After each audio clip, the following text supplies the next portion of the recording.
존경하고 사랑하는 국민 여러분, 국회의장과 선배 동료 의원 여러분, 국무총리와 국무위원 여러분, 지난 겨울 전국에서 타오른 1600만 촛불 민심은 박근혜 정권을 탄핵하고 정권 교체를 성공시켰습니다.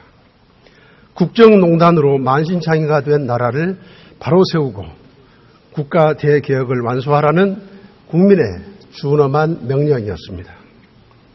국가의 기본 질서를 회복하고 상식이 통하는 세상을 만들어 미래를 향해 전진하라는 국민의 열망이었습니다. 새로 출범한 문재인 정부는 국민의 열망을 담아내고 실현할 무거운 책임이 있습니다. 그동안 보여준 대통령의 탈권위적이고 서민적인 모습은 신선합니다. 갈수록 커지는 사회적 경제적 양극화를 해소하기 위해 노력하는 것도 당연한 일입니다. 5.18 민주화 운동의 진상을 낱낱이 밝혀내려는 의지를 높이 평가합니다. 저는 문재인 대통령이 대한민국을 한 단계 도약시키는 성공한 대통령이 되기를 진심으로 바랍니다. 정권 실패의 결과는 극심한 국민적 갈등과 분열을 낳고 결국 국민 모두의 고통으로 전가되기 때문입니다. 그러나 문재인 정부는 지난 4개월간 소통 없는 일방통행, 만기 칠함식 국정운영, 인기 영합적 행보만을 보였습니다. 때문에 기대보다 우려가 큽니다. 또한 그 우려가 점점 현실이 되어가고 있어 안타깝습니다. 존경하는 국민 여러분, 인사는 만사이자 국정의 시작입니다. 실패한 대통령 뒤에는 반드시 실패한 인사가 있었습니다. 문재인 대통령은 최근 방송에 나와 놀라운 말씀을 하셨습니다. 현 정부의 인사는 역대 정권을 통틀어 가장 균형적인 인사요, 탕평 인사요, 통합 인사라는 것이었습니다. 잠시 귀를 의심했습니다. 균형의 사전적 의미가 기울어짐을 뜻하고 탕평은 자기 편을 챙긴다는 의미로 바뀐 것입니까? 국회 인사청문회 대상자 31명 중에서 무려 22명이 대통령 스스로 제시한 5대 인사원칙을 위반했습니다. 그중 4명은 스스로 사퇴했습니다. 장관급 인사의 58%, 청와대 비서관급 이상의 66%가 참여정부 출신, 운동권과 캠프 출신 인사들로 채워졌습니다. 국민 여론과 동떨어진 코드 인사의 전형입니다. 미국의 링컨 대통령은 반대파를 국방장관으로 기용해서 남북전쟁을 승리로 이끌었습니다. 정적을 국무장관으로 임명해 훗날 러시아로부터 알래스카를 720만 불이라는 헐값에 매입하는 등 미국 역사에 길이 남을 공을 세웠습니다. 링컨 대통령의 인사에서 보듯 귀에 거슬리는 독설을 퍼붓는 정적과 치열한 경쟁자까지도 껴안는 탕평 인사는 대통령을 위해서나 나아가 조국과 민족의 미래를 위해서나 언젠가는 빛을 발하게 되어 있습니다. 문재인 대통령은 탕평, 균형, 통합 인사라고 자천하기 전에 청와대 인사 추천과 검증에 완벽하게 실패한 책임자들부터 즉각 전면 교체할 것을 촉구합니다. 존경하는 국민 여러분, 대한민국은 인구가 5천만이 넘는 세계 10위권의 경제 대국입니다. 아무리 대통령이 현명하고 능력이 뛰어나다 한들 사회 곳곳의 현안을 속속들이 잘 알 수도 없고 모든 사안을 완벽히 처리할 수도 없습니다. 책임 총리와 책임 장관제로 국정을 운영해야 한다고 수없이 지적하는 이유는 바로 그 때문입니다. 국정은 시스템으로 운영되어야 합니다. 대통령 한 사람의 힘으로 국정이 운영된다면 장관들은 대통령의 입만 쳐다보고 청와대 지시에만 귀를 기울일 것입니다. 자칫 국민 생명과 안전을 위협할 생활 밀착형 현안들이 대통령의 관심사항 목록에는 정작 오르지 않아서 참담한 결과를 초래할 수 있습니다. 세월호 참사가 그랬고 살인 가습기의 습격이 그랬습니다. 지난 세월 값비싼 대가를 치르며 우리가 배운 교훈입니다. 문재인 정부 들어서서 벌써부터 살충제 계란과 화학물질 생리대에 국민은 불안해하고 있습니다. 늦지 않았습니다. 국정 운영의 패러다임을 획기적으로 전환해서 청와대는 국정의 청사진을 제시하고 부처 간 이해관계를 조율하는 국정조정자, 정책에 대한 사후적 평가자로서의 역할에 충실하십시오. 청와대 집무실을 옮기는 것이 중요한 게 아닙니다. 청와대 조직을 축소해야 합니다. 비대한 청와대는 정부 일에 간섭하는 것을 멈추지 못합니다. 장관들이 대통령 의중을 파악하고 청와대 비서관 눈치를 보며 전전긍긍하게 해서는 안 됩니다. 책임 총리, 책임 장관제를 통해 국정을 운영하는 것이 성공한 정부로 가는 길입니다. 존경하는 국민 여러분, 소통은 합의에 이르는 가장 빠른 길이요, 협치는 국민 공감을 얻는 가장 확실한 길입니다. 20대 국회 다당제는 정치를 바꿔보자는 국민의 선택이고 판단입니다. 타협의 기술을 발휘해 국민을 편안하게 하라는 지상명령입니다. 협치는 해도 되고 안 해도 그만인 그런 사안이 아닙니다. 여소야대의 현실을 자각하지 못하는 정부는 길이 뻔합니다. 멀리 볼 것도 없이 박근혜 전 대통령은 작년 4월 총선에서 국민이 여소야대를 만든 의미를 깨닫지 못해 나락으로 떨어진 것입니다. 지지율에 취한 나머지 엄연한 국회 지형을 무시하고 밀어붙일 수 있다고 생각한다면 정부 여당의 앞날은 결코 밝지 않을 것입니다. 협치는 양보와 타협을 전제로 합니다. 자신들이 모든 것을 결정해 놓고 국회에 협력하라고 요구하는 것은 협치가 아니라 협박입니다.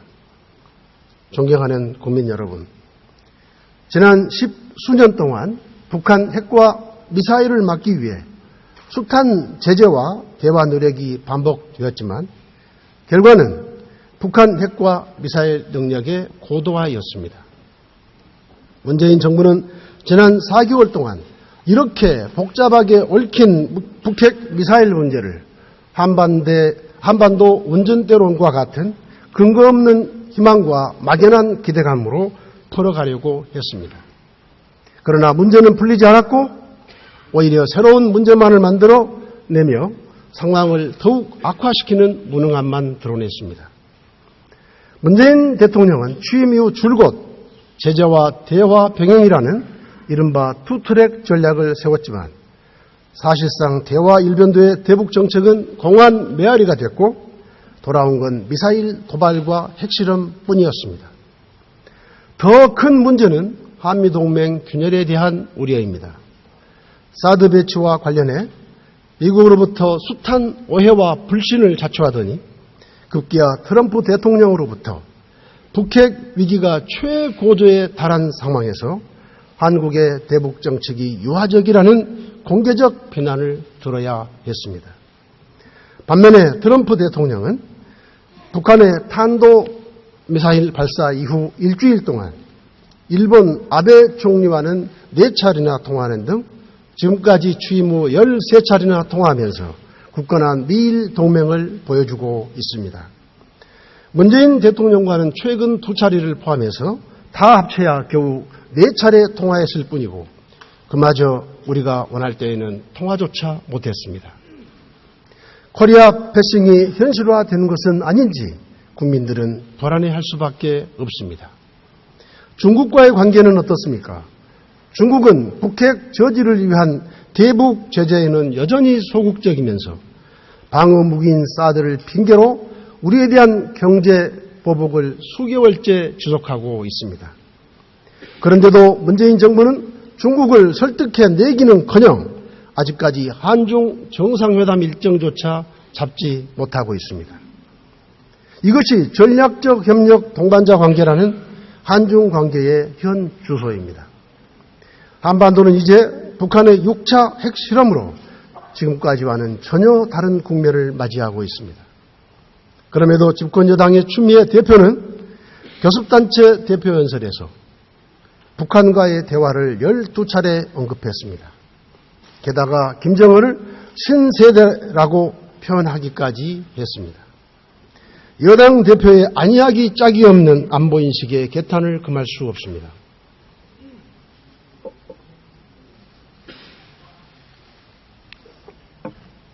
지금은 대화를 언급할 때가 아닙니다. 단호한 압박과 제재가 필요한 국면입니다. 안보에는 다시도 만약도 없습니다. 문재인 대통령은 지금까지의 외교안보 정책이 실패했음을 인정하고 다시 출발해야 합니다. 재출발을 위해서 외교안보 라인을 군사안보 전문가로 전면 교체하고 대통령과 여야 대표 간 긴급 안보 대화를 개최할 것을 촉구합니다. 존경하는 국민 여러분, 2008년 금융위기 이후 날로 심화되는 양극화와 소득격차 해소는 사회 정의의 문제이자 우리 사회의 당면 과제입니다. 하지만 주먹구구식 해법에는 동의할 수 없습니다. 문재인 대통령 당선 이후 쏟아낸 숱한 정책들, 비정규직, 최저임금 인상, 탈원전 등 어느 것 하나 심도 있는 토론과 공론화 과정이 없었습니다. 야당과의 협치는 신용조차 없었습니다. 차기 정부와 미래 세대에 부담이 될 장기적인 과제로서 구조적이고 근본적인 해법이 필요한데도 과정과 절차를 무시하고 있습니다. 재정 규모, 자원 조달 방안까지 일방적으로 제시했습니다. 문재인 정부가 대선 공약 이행과 국정 운영 방향으로 내놓은 100대 국정 과제에서도 100대 국정 과제에서는 혁신도 성장도 미래도 없었습니다. 100대 국정 과제를 위해 178조 원이 소요된다고 했지만 국민의당 분석에 따르면 실제 지출 소요에 비해 30조 원이나 과소 추계되었습니다. 국정 과제에 노락된 청와대발 국정 정책 리스트까지 포함할 경우 과소 추계 규모는 최소 83조 원에 이르고 있습니다. 제시한 내용과 숫자도 검증이 불가능할 정도로 추상적이고 지나치게 포괄적입니다. 국정 과제가 성공하기 위해서는 먼저 정책의 우선순위를 설정하고 재정 소요 규모를 정확히 추산한 후 재원 조달 방안을 제시하는 것이 맞습니다. 그 과정에서 국회와의 심도 있는 협치를 거쳐야 정책의 완성도가 높아지고 성공 가능성도 커질 것입니다. 국정은 실험 대상이 아닙니다. 나라 국가는 5년간 마음대로 열어 제칠 수 있는 것도 아닙니다. 문재인 대통령은 임기 이후의 국가 미래까지 심모원려해야 하는 무겁고 책임 있는 자리임을 한시라도 잊어서는 안 됩니다. 존경하는 국민 여러분, 문재인 정부의 소득주도 성장론은 이론적으로나 정책적으로도 검증되지 않았고 세계적으로 성공 사례조차 찾아보기 힘듭니다. 소득주도 성장론이 심화되고 있는 소득 격차와 미흡한 복지 수준의 현실을 보완하고 얼마간의 수요를 창출할 수는 있을 것입니다. 그러나 복지 확충을 통한 소득 격차 해소만으로는 지속 가능한 성장을 할 수 없습니다. 산업과 노동시장의 구조개혁과 혁신, 기업의 신규 투자가 뒤따라야만 성장과 분배의 선순환이 발생할 수 있습니다. 새로운 성장 동력을 발굴하는 한편으로 공정한 산업 생태계를 조성해야 합니다. 사회적 자본과 경제적 자본을 든든하게 만들어가는 균형감 있는 성장 전략이 필요합니다. 성장 전략에 대한 진지한 고민 없이 인기 영합식 정책으로 국민들을 솔깃하게 하면서 재정 소요는 과소추기하고 핀셋 증세를 말하는 것은 정직하지 못합니다.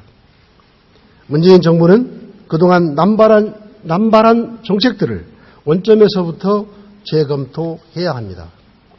중부담 중복지에 대한 국민적 합의를 위해 소요 재원 마련에 대해 솔직히 얘기하고 책임 있는 대안을 제시할 것을 요구합니다. 존경하는 국민 여러분, 최저임금은 점진적으로 인상해야 합니다. 내년 최저임금 인상액 1,060원과 인상률 16.4%는 사실상 역대 최대치로 너무나도 광폭이고 너무나도 급속입니다. 문재인 대통령의 2020년 1만 원 공약에만 맞추다 보니 산업 현장은 철저히 무시됐습니다. 급증할 인건비 부담에 용세 사업장이나 섬유 등 일손이 많은 기업들은 문을 닫거나 공장을 해외로 옮기겠다고 합니다.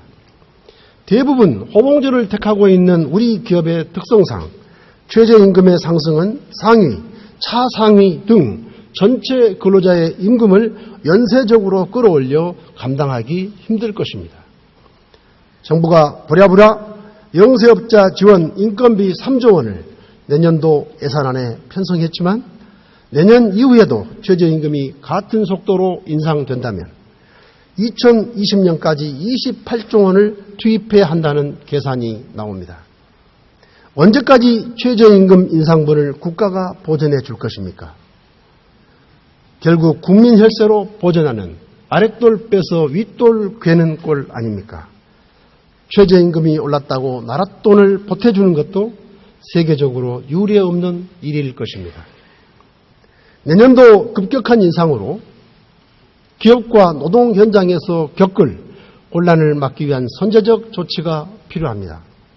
근로 장려 세제 확대 등 사회 완전망을 통해 최저임금 수준을 보완하고 미국 등 주요 선진국처럼 숙식비 등을 최저임금에 산입하는 제도적 개선에 나서야 합니다. 존경하는 국민 여러분, 문재인 대통령은 취임 3일 만에 첫 외부 일정으로 인천공항공사를 방문해 선물 보따리 풀듯이 비정규직 제로 시대를 선언했습니다. 우선 공공부문 비정규직부터 풀어가자는 것이지만 이 때문에 정규직 전환 요구가 본물 터지듯 쏟아져 곳곳에서 노사 갈등에 노노 갈등까지 일어나고 있습니다. 결국 600만 비정규직의 5% 수준인 공공부문 비정규직도 해결하지 못하면서 전체 비정규직을 흔들고 갈등을 부추긴 꼴이 되고 말았습니다. 나아가 공기업이 그 부담을 전기, 수도, 가스 요금 등 공공재에 전가한다면 연쇄적인 물가 상승 요인으로 작용할 것입니다. 충분한 논의도 노사 합의도 없는 선언과 불분명한 가이드라인은 국민 갈등만 키울 것입니다. 효율화해야 할 공공부문의 구조를 오히려 악화시키면서 예산 낭비와 국민 부담을 키우고 말 것입니다. 비정규직 문제는 노동시장의 이중구조라는 구조적이고 근본적인 문제를 해결하는 데 초점을 맞춰야 합니다. 존경하는 국민 여러분, 문재인 대통령이 공무원 17만 4천 명 채용을 약속한 이후 가뜩이나 높은 고시 열풍에 더욱 불이 붙어 공시생 30만 시대를 열었습니다. 청년들은 물론 고등학교 학생들까지 공무원 시험에 매달리기 시작했습니다. 학벌도 토익도 필요 없고 오직 공무원 시험만 준비하라는 대형 학원의 광고는 공무원 증원 정책의 부작용을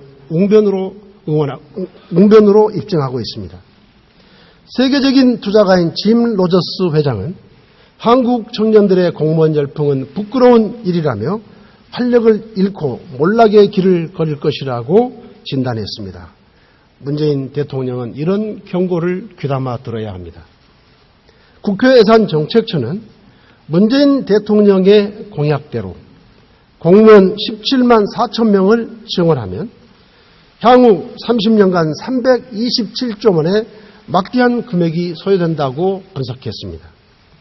퇴직 후 연금까지 고려하면 향후 50년간 226조 원에 달한다는 한국납세자연맹의 추계도 있습니다. 공무원 채용은 일자리 창출의 대책도 아니고 지금 당장 해야 하는 시급한 일도 아닙니다. 문재인 정부가 무엇보다 먼저 해야 할 일은 바로 사라질 위기에 처한 민간 기업 일자리 구하기입니다. 이미 군산 현대조선소가 폐쇄되어 일자리 5천 개가 사라졌습니다. 최근 철수설이 나오고 있는 한국GM의 경우 직원 수가 1만 6천여 명에 이릅니다. 협력업체를 포함하면 30만 명이 넘을 것이라고 합니다. 매각 절차가 진행 중인 금호타이어는 어떻습니까? 직접 고용 일자리만 5천 개에 협력업체와 대리점 종사자까지 합하면 수만 개의 일자리가 금호타이어와 연결되어 있습니다. 현재 국내 인수자를 찾지 못하고 있는 동부대우전자도 협력사를 포함해 7천 명의 소중한 일터입니다. 그런데도 문재인 정부는 산업과 고용의 관점이 아닌 금융과 채권자의 입장에서 일자리 문제를 사실상 방치하고 있습니다. 민간에서 지속 가능한 일자리, 양질의 일자리를 만들어야 합니다. 혁신이 일어나는 것도, 생산성이 향상되는 것도, 경제 성장의 원동력이 되는 것도 결국은 민간 부문입니다. 대한민국 청년들의 아침 발길이 공시촌이 아니라 혁신적인 벤처와 중소기업으로 향할 수 있도록 바꿔야 합니다.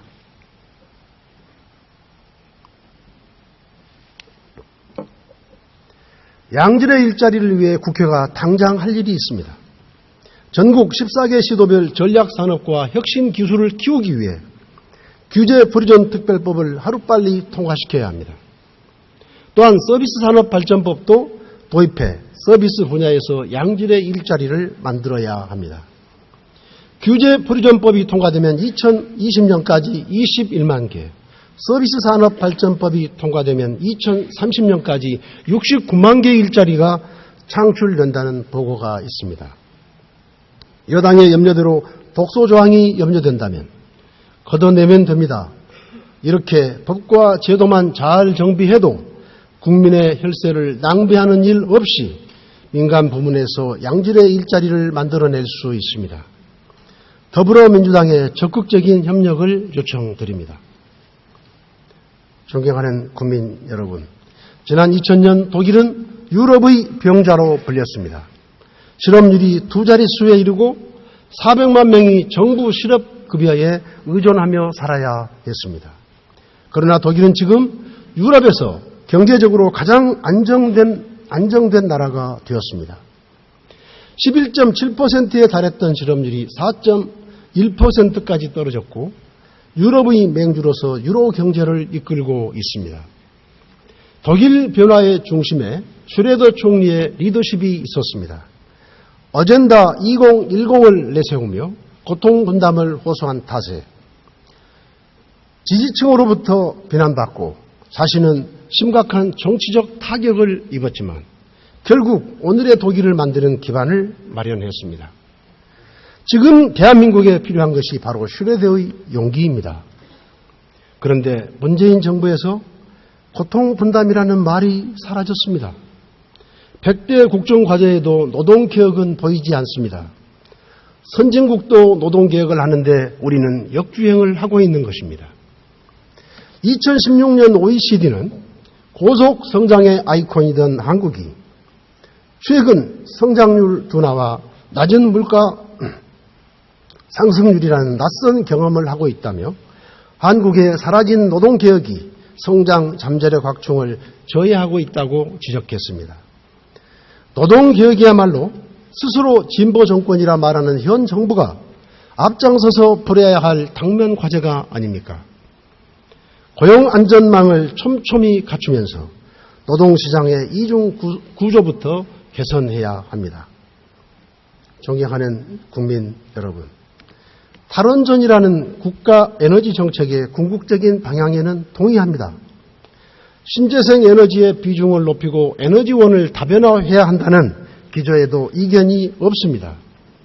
그런데 문재인 대통령은 원전 전문가들로 구성된 법적 기구인 원자력위원회에서의 논의는 물론이고 국민 대표인 국회와의 협의도 없이 일방적 독단적으로 탈원전을 선언하고 신고리 5, 6호기의 공사를 중단시켰습니다.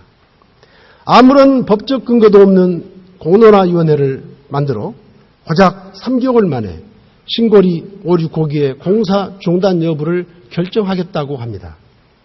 이는 절차적 정당성이라는 민주주의의 기본을 무시한 초법적 조치입니다. 탈원전 정책에 대한 결론이 3개월 만에 졸속으로 내려진다면 탈원전에 찬성하는 측도 반대하는 측도 어느 한쪽은 쉽게 납득하지 못할 것입니다. 독일은 1986년 체르노빌 원전 사고 이후 무려 30년의 공론화 과정을 거친 끝에 탈원전을 결정했습니다. 스위스는 1984년부터 5차례에 걸친 투표 끝에 33년 만인 금년에야 탈원전을 결정했습니다. 이처럼 선진국들의 에너지 정책 전환은 충분한 공론화 과정과 국민적 합의를 거친 결과입니다. 문재인 대통령은 탈원전 정책과 관련해서 앞으로 60년 동안 진행될 것이기 때문에 무리 없는 계획이라고 말씀했지만 이런 탈원전 공론화 기간과 탈원전 진행 기간을 혼동한 데서 비롯된 잘못된 발언입니다. 에너지 정책은 국가의 100년 대계입니다. 임기 5년의 문재인 정부가 대못짓 하듯 결정해서는 안 됩니다.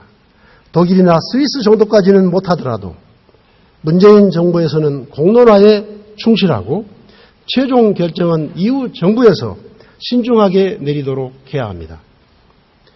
존경하는 국민 여러분, 국정에 지금까지 지적해 온 것처럼 국정의 출발이자 기본인 인사는 실패했고 소통과 협치는 정치적 수사에 그쳤습니다. 생존의 기틀인 외교 안보는 철저히 무능했고 벼랑끝 경제와 민생은 협법은커녕 갈등만 키우고 있습니다. 문재인 정부에 대한 기대는 실망과 우려를 넘어 실패의 길로 가고 있습니다. 이대로 가면 안 됩니다. 나라가 위기의 한복판으로 가고 있는 이때 국정에 공동 책임이 있는 민주당은 어디서 뭘 하고 있습니까? 역대 정권 초기에 여당과 청와대 간에 있어왔던 작은 마찰음도 지금의 민주당에서는 찾아볼 수 없습니다. 자신들이 그토록 적폐라고 규정했던 박근혜 정부 시절 여당에서도 반대의 목소리는 종종 들렸습니다. 증세 없는 복지는 허구라고 외쳤던 유승민 의원, 기초연금과 국민연금 연계를 반대했던 진영 의원과 같은 상식과 용기가 존재했던 것입니다. 그런데 박근혜 정권에 맞서 싸웠던 그 소신과 결기의 민주당 의원들은 다 어디로 갔습니까? 더 이상의 침묵은 문재인 정부 실패의 방조자가 될 것이라는 점을 분명히 말씀드립니다. 존경하는 국민 여러분, 방송법 개정안은 정권의 입맛대로 임명된 사람으로 인해 방송의 공정성이 훼손되는 것을 방지하고자 하는 것입니다. 국민의 알 권리가 침해당하는 폐해를 되풀이하지 않기 위해 나온 국민적 합의입니다. 3분의 2 찬성이라는 특별 다수제를 도입한 것은 진보와 보수 어떤 정권이 들어서더라도 소수 의견이 존중되고 대다수 국민들이 공감할 수 있는 중립적인 인사로서 공정보도를 담보하도록 제도하자는 것입니다. 방송법 개정안은 지난해 7월 국민의당과 민주당, 정의당 의원 162명이 함께 발의한 것입니다. 그런데 민주당은 여당이 되고 나서 대통령의 말씀 한마디에 돌연 재검토하겠다고 입장을 바꿨습니다. 방송법 개정안을 원안대로 조속히 통과시켜서 공영방송이 명실공히 공정하고 중립적인 국민의 방송이 되도록 해야 합니다. 이 자리에 없는 자유한국당 의원님들께도 한 말씀 드리겠습니다.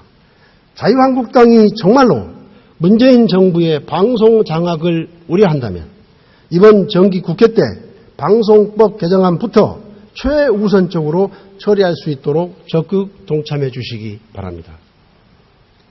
존경하는 국민 여러분, 국회의장과 선배 동료 의원 여러분, 국회 개혁도 반드시 이루어내야 합니다. 생산성이 높고 효율적인 국회는 국회 선진화법 개정을 통해 우리 스스로가 만들어야 합니다.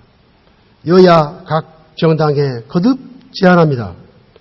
현재는 각 당의 이해관계에 따라 선진화법 개정 합의가 어렵다면 21대 국회 시행을 목표로 이번 국회에서 반드시 처리합시다.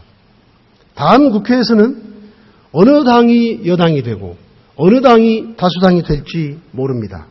그러므로 20대 총선을 2년 7개월여 남긴 지금이야말로 국회 개혁의 골든타임입니다. 아울러 법제사법위원회의 체계 자구 심사권 폐지와 예결위의 상임위 전환도 차제에 함께 처리할 것을 제안합니다. 검찰개혁은 국민의 요구이자 시대적 과제입니다. 권력의 신여가 아닌 국민의 공복으로 거듭나야 검찰이 살고 국민도 신뢰합니다. 검찰개혁의 핵심 두 가지는 인사권자로부터의 독립과 검찰의 비대한 권한을 분산하는 것입니다. 검찰개혁이 성공하기 위해서는 대통령의 의지도 중요하지만 여야 정치권의 적극적인 동참이 필수적입니다. 항구적인 개혁을 위해 입법권이 부여된 사법개혁특위를 조속히 구성해서 검찰개혁과 법원개혁, 경찰개혁을 비롯한 근본적인 제도 개선에 나설 것을 여야 정치권에 거듭 촉구합니다. 존경하는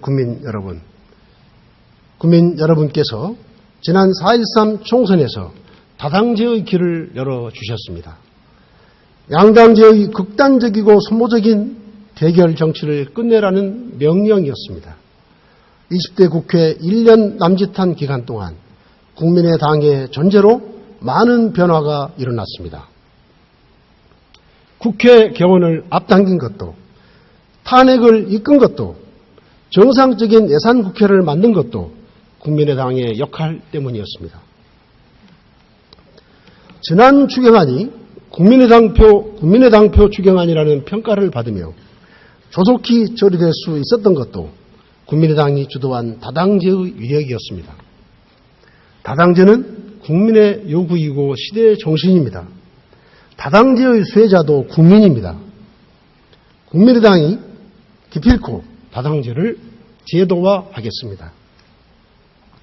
현행 소선거구제에서는 정당 득표율과 정당 의석수 사이에 심각한 왜곡이 발생합니다. 선거제도 개혁을 통해 정당의 득표율대로 공정하게 의석이 배분될 수 있도록 해야 합니다. 내년 지방선거와 동시에 개헌 국민투표를 하게 됩니다. 제왕적 대통령제, 패권적 양당 체제를 초래했던 87년 체제를 뒤안길로 보내고 분권형 개헌, 다당제와 협치, 기본권과 지방분권 강화를 위한 개헌으로 새로운 대한민국의 미래를 열어야 합니다.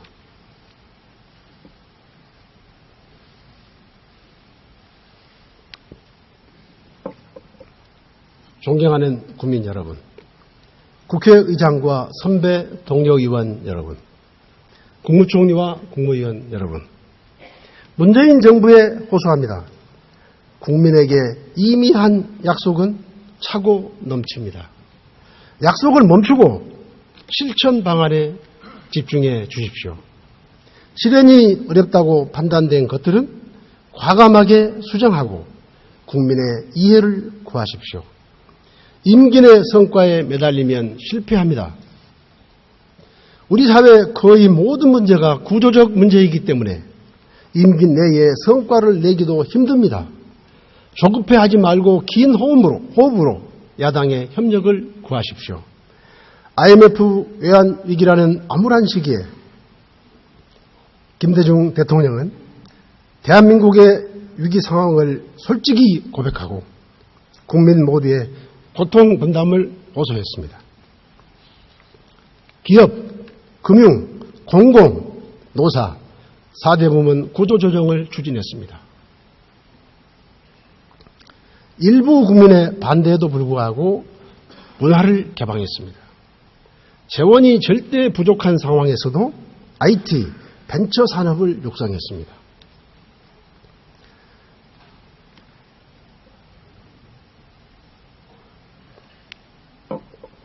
그 결과 우리 경제는 최단 시간에 IMF 외환위기를 벗어나 다시 일어섰습니다. 지금 한류 열풍이 일본, 중국은 물론 동남아, 중동 그리고 일부 유럽에까지 불고 있습니다.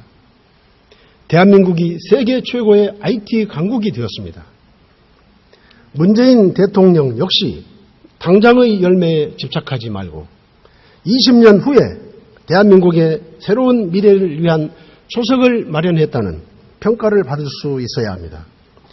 그러기 위해서는 국가 대개혁의 씨앗을 뿌리겠다는 각오로 국정에 임해야 합니다.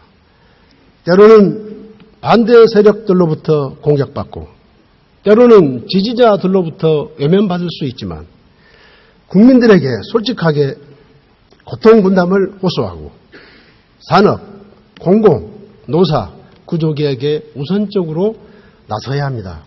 그 길만이 문재인 정부가 진정으로 성공하는 길이라고 확신합니다. 문재인 정부가 그런 길을 간다면 국민의당은 문재인 정부의 성공을 위해 누구보다 앞장서서 협력할 것입니다. 부디 야당의 협조를 받을 수 있는 국정을 펼치시기를 기대합니다. 경청해 주셔서 감사합니다.